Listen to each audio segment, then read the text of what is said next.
விஷயத்த இல்லை நீங்கள் ஃபர்ஸ்ட் மெமரி அப்படின்னு சொல்லி பார்த்தாச்சுன்னா அது ஒரு சின்ன சின்ன இன்சிடெண்ட்டாக இருக்கும்.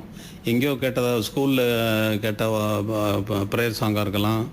அல்லது வந்து வீட்டில் தான் அண்ணன் தான் ரொம்ப மியூசிக்கில் ரொம்ப இது. அவர் பெரிய போயிட்டாக இருக்கனால அவர் எப்பவும் பாடிக்கிட்டே இருப்பாங்க. அதை அண்ணனுடைய பாடல்களை கேட்டு கேட்டு தான் இது பின்னாடி தெரிஞ்சுக்கிறப்போ இது அந்த ராகம் இது அந்த ராகம் இது அப்படிங்கிறத பின்னாடி தெரிஞ்சுக்கிட்டோம். ஆம், கிராம்ஃபோன் வராத காலம், அந்த கிராமங்களுக்கு அப்போ தான் வந்துட்டு இருந்த காலம்.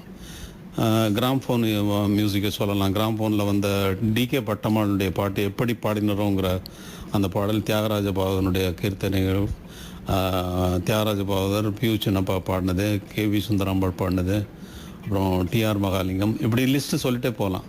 அது கிராமஃபோன் வந்த காலம். முதல்ல இந்த 78 ஆர்பிஎம் அந்த ரெக்கார்டு வந்து கிராமஃபோனில் கேட்ட மியூசிக் தான் சின்ன வயது ஞாபகம்.